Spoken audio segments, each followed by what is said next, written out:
OG cinema మొదట పాట fire స్టార్మ్తో start చేద్దామా? ఆ రెస్పాన్స్ చూస్తుంటే ఏదో నెంబర్స్ మాత్రమే కాదు అనిపిస్తోంది. నిజమే అండి. అంటే 2 గంటల్లోనే 2 మిలియన్ వ్యూస్ రావడం, అది కూడా ఊరికే రాలేదు.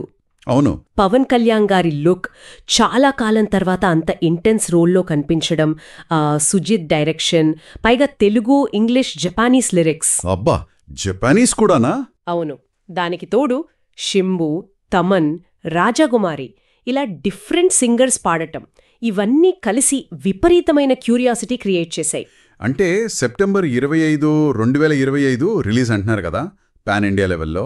అవును. ఆ ఓజస్ గంభీర లుక్, ముఖ్యంగా ఆ కత్తి వాడకం మీద అంచనాలైతే చాలా చాలా ఎక్కువగా ఉన్నాయి. నిజమే, ఆ లుక్స్ చాలా పవర్ఫుల్గా ఉన్నాయి. కాకపోతే సాహో తర్వాత సుజిత్ మీద కొంచెం ప్రెషర్ కూడా ఎక్కువే ఉంటుంది కదా. ఖచ్చితంగా. ఆ అంచనాలని అందుకోవడం పెద్ద టాస్కే.